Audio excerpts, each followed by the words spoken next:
So this is my video for the podcast reflection. I don't typically listen to podcasts, but I thought this one was fairly interesting. I liked what it had to talk about for sure.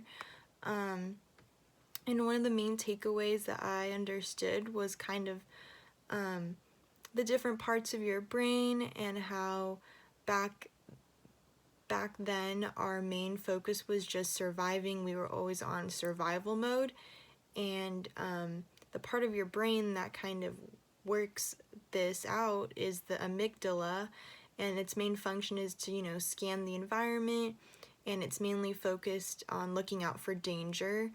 And then we have the prefrontal cortex, and then that's the part of your brain that you can more easily reason with yourself and also have more complex thoughts. It's not just fixated on danger, such as your amygdala is.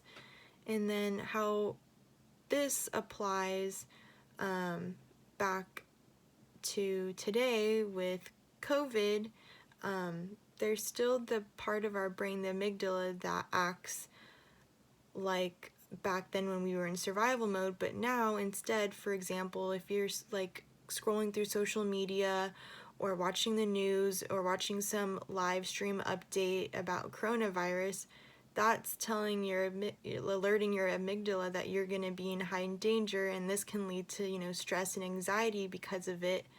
And definitely at a high volume, if you're constantly checking social media and constantly getting these alerts, that's just putting you on even higher alert.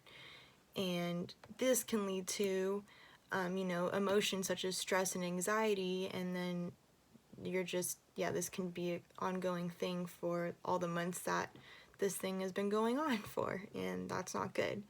And that's what this whole podcast was about, was kind of breaking it down to make you realize that these thoughts are just sentences in your mind. And she literally used the exercise of making you write down on a physical piece of paper your thoughts, and then looking at it and being like, okay, it's just a sentence in my mind that's now on paper. It's not altogether reality. And that could be any scenario you're putting in your head, like the worst case scenario for COVID. And also, it's important to realize the difference between a circumstance and a thought, because otherwise you will believe that everything you think is to be true, and this is not true. And that's why you want to engage your prefrontal cortex.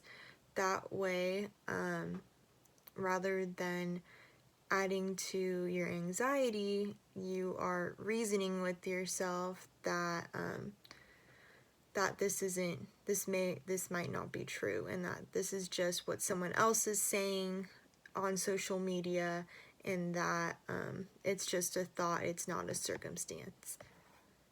And to relate this to chapter 8, I thought that what she was talking about was helping gain your emotional intelligence, which is, when you're learning how to regulate your mood and prevent distress from overtaking your thoughts. And I think that relates very well. And also, she talked about anxiety and stress, some emotions that we feel in reaction to our surroundings, and that could have been from the news or social media. And also, when you're emotionally intelligent, we gain a better sense of self-understanding, and then we can also monitor our own emotions as well as others better. And then when we can recognize our own thinking and actions, then we have developed this type of awareness, and that will work in your favor rather than growing more anxious and more stressed.